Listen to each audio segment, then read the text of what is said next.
श्री शिवाय नमस्तुभ्यम। तो आ गई है साल 2025 की पहली एकादशी और ये पहली एकादशी आई है पुत्रदा एकादशी के रूप में। इसका मतलब ये है कि ये एकादशी अपने आप में बहुत ज़्यादा खास हो जाती है क्योंकि पुत्रदा एकादशी एक साल में सिर्फ 2 बार पड़ती है।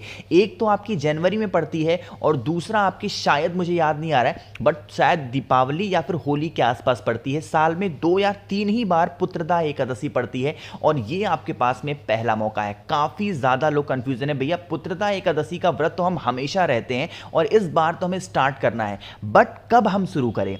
9 जनवरी को होगा या 10 जनवरी को? पारण हमें इस एकादशी का कब करना है, निर्जला रहना है, कैसे करना है, इन सभी की बात इस पूरी वीडियो में हम लोग करने वाले हैं।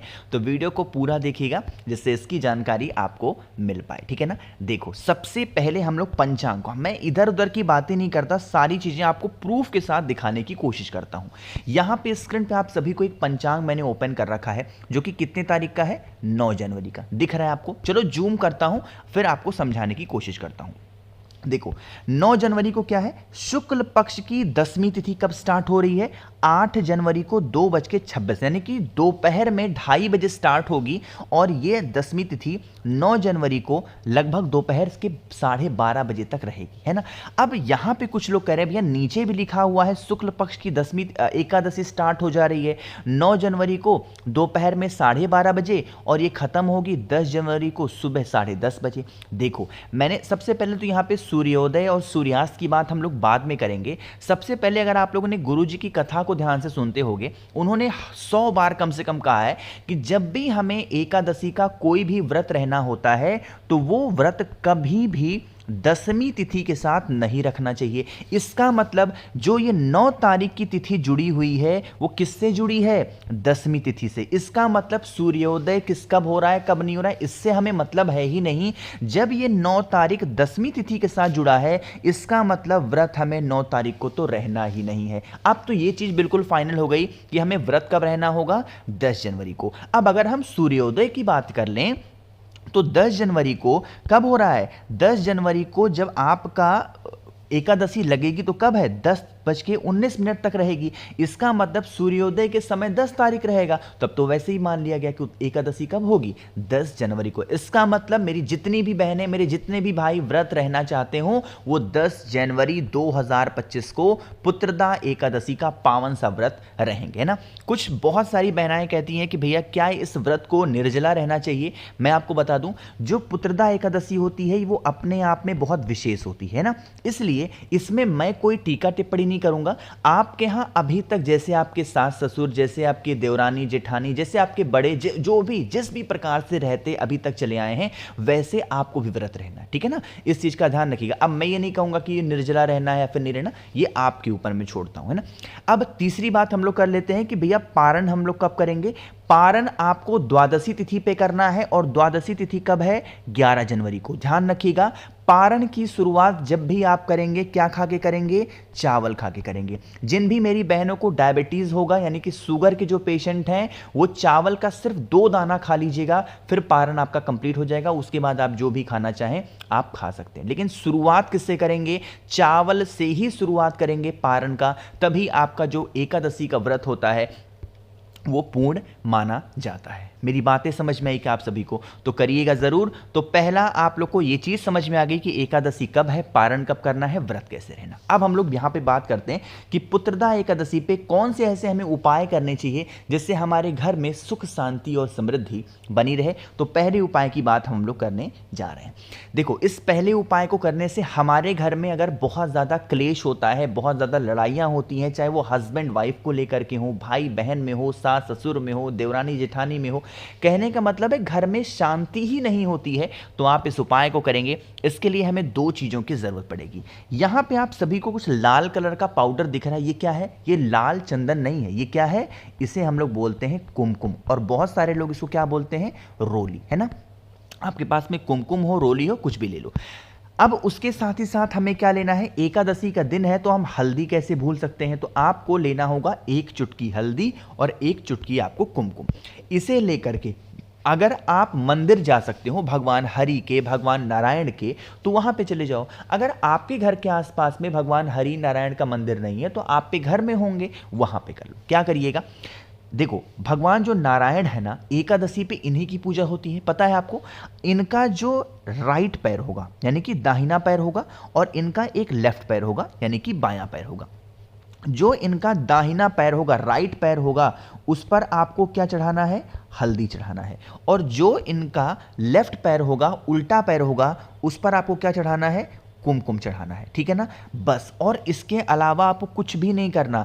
उनके राइट पैर पे, सीधे पैर पे आप हल्दी चढ़ाओगे, और उनके लेफ्ट पैर पे, उल्टे पैर पे कुमकुम चढ़ाना। जो भी व्यक्ति लगातार 3 एकादशी भगवान हरि के चरणों में हल्दी और कुमकुम समर्पित कर देता है अपने परिवार की अच्छी कामना के लिए, तो उनकी फैमिली में, उनके परिवार में कभी भी लड़ाई झगड़े नहीं होते, और उनकी पूरी फैमिली, पूरा परिवार हमेशा खुश रहता है, ठीक है ना। तो करिएगा जरूर इस उपाय को, जिससे आपके परिवार में कभी भी लड़ाई झगड़े ना हो, ठीक। चलो, तो एक उपाय आपको समझ में आ गया है। हम लोग बढ़ रहे हैं अपने वीडियो के दूसरे उपाय की तरफ, लेकिन उससे पहले एक छोटा सा काम कर दीजिए, जल्दी से करिए वीडियो को लाइक। जिसने अभी तक चैनल को सब्सक्राइब नहीं किया, मेरी आवाज़ आप पहली बार सुन रहे हैं, चैनल को ज़रूर सब्सक्राइब करेंगे, है ना। देखो, जैसे मान लीजिए कि घर में अगर आपके कोई भी ऐसा इंसान है जिसकी बीमारी पीछा नहीं छोड़ रही है, बहुत टेंशन में हो, बहुत परेशान हो गए हो, तो इस उपाय को कर सकते हैं। और आप इस उपाय को अपनी इच्छा पूर्ति के लिए भी इस पुत्रदा एकादशी पे कर सकते, ठीक है ना। देखो, इसके लिए हमें ज़रूरत पड़ेगी एक बेलपत्र की। बहुत ज़्यादा नहीं लेना है, सिर्फ और सिर्फ हमें एक बेलपत्र लेनी है। अब बीमारी का उपाय है, तो हम लौंग को कैसे भूल सकते हैं। तो आप सभी लोगों को 7 लौंग लेने होंगे, ठीक है ना। ले लिया। ध्यान रखिएगा, जब हम लौंग को लेंगे तो जो लौंग के फूल होंगे ना, वो कहीं से टूटे ना हो, कहीं से खंडित नहीं होने चाहिए, ठीक है ना। अब इन सभी चीज़ों को लेकर के पहुंचेंगे कहाँ पे? महादेव के शिवलिंग के पास में। थोड़ा सा ध्यान से समझिएगा, इस उपाय को हमें एक नाम से करना है। यहाँ पे मैं वो नाम लिख दे रहा हूँ ताकि आपको इस उपाय को करने में कोई भी दिक्कत ना हो। क्या लिखा हुआ है? अरे बताओ भाई, क्या लिखा है? मणिभद्र। अब आपके पास में जो एक बेलपत्र है ना, अगर आपकी मनोकामना है कोई, तो उस एक बेलपत्र को माता अशोक सुंदरी के स्थान पे समर्पित करेंगे, मणिभद्र के नाम से। किसके नाम से? मणिभद्र। अब अगर आपकी कोई इच्छा नहीं है, आप यह उपाय बीमारी के लिए कर रहे हो, तो उस बेलपत्र को जो व्यक्ति घर में बीमार रहता है उसका नाम और गोत्र बोल के मणिभद्र भगवान के नाम से माता अशोक सुंदरी के स्थान पे चढ़ा देंगे, ठीक है ना। चढ़ा दिया। अभी आपके पास में 7 लौंग भी बचे हैं। अरे बचे हैं ना, तो उन्हीं 7 लौंग को, जो बेलपत्र आपने चढ़ाया है, उसी के ऊपर आपको 7 लौंग समर्पित करनी है। और फिर महादेव से यही विनती करनी है कि हे शिव शंभु भोलेनाथ, हमारे घर में ये व्यक्ति है, बहुत दिनों से बीमार रहता, बहुत दिनों से परेशान रहता है, आप इसकी बीमारी को दूर करें, आप इसकी मनोकामना की पूर्ण करें। ऐसे आप प्रार्थना करेंगे, और फिर महादेव से आपको क्या? औषधि मांग करके इस बेलपत्र के साथ में उन 7 लौंग को उठा लेना, और इसे लेके घर चले जाना। जब आप इसे उठाना, फिर 1 लोटा शुद्ध जल तांबे के लोटे से श्री शिवाय नमस्तुभ्यम का जप करके चढ़ा देना। अब थोड़ा तरीका समझेंगे। जो ये बेलपत्र है ना, इस बेलपत्र के ऊपर 7 लौंग है, इसको उठा के जब घर पे लेके जाओगे, तो उन लौंग को 7 दिनों तक एक एक करके लौंग सुबह खाली पेट आपको खिलाना होगा, मणिभद्र का नाम लेकर के, और 1 गिलास पानी पिलाना जो बीमार है। और जो एक बेलपत्र मैंने आपको बताई है, उस एक बेलपत्र को जब 7 दिन लौंग आप खा लें, तो 8वें दिन फिर उस एक बेलपत्र को भी मणिभद्र का स्मरण करके खिला देना। जो भी बीमारियां होंगी वो सारी बीमारियां खत्म जरूर हो जाएंगे, ठीक है ना। तो 3 उपाय आपको समझ में आ गए हैं। आखिरी उपाय की हम लोग बात करने जा रहे हैं, जो कि स्पेशली होगी आपके बच्चों के लिए, कि अगर आपके बच्चों का मन पढ़ाई में नहीं लग रहा, बहुत ज्यादा चंचल है, दिन भर फ्री फायर खेलना। आज के टाइम पे तो मैं देखता हूं फ्री फायर कितनी लत लग चुकी है, लोग फ्री फायर खेल रहे हैं, लोग पता नहीं कौन कौन से गेम खेल रहे हैं। तो अगर उनके लत को छुड़ाना है तो इस उपाय को करेंगे, ठीक है ना। बहुत इजी सा उपाय है, लेकिन इसके लिए आपको एक रुद्राक्ष की जरूरत पड़ेगी। नियम क्या है कि आपको 9 मुखी रुद्राक्ष लेना है। लेकिन अगर मान लो नहीं है, या फिर आप मुझसे ऑफर के टाइम पे जो मैं रुद्राक्ष रखा था नहीं मंगा पाए हो, लेट हो गया आपसे, कोई दिक्कत नहीं है। अब नहीं है तो फिर क्या ही कर सकते हो। तो अगर नहीं मिल रहा तो अपने घर के आसपास ले लो, और अगर आपके पास में है तो आप कोई भी एक रुद्राक्ष ले लो। 9 मुखी मिल जाए तो सबसे अच्छा है, नहीं मिल रहा है कोई भी एक रुद्राक्ष लो, और एक तांबे का लोटा लो, ठीक है ना। तांबे के लोटे में जल भरो, जल के अंदर उस जो भी रुद्राक्ष लिया है, चाहे 9 मुखी हो या 7 मुखी, 5 मुखी, जो भी हो, डाल दो, और फिर इसे लेके महादेव के शिवलिंग के पास जाओ। फेस रखना उत्तर दिशा नॉर्थ डायरेक्शन, और उस पूरे जल को रुद्राक्ष के साथ में महादेव की शिवलिंग के ऊपर रामेश्वर महादेव, फिर से बोल रहा हूं कौन से महादेव, रामेश्वर महादेव के नाम से समर्पित करना। और फिर उस एक रुद्राक्ष को उठाना।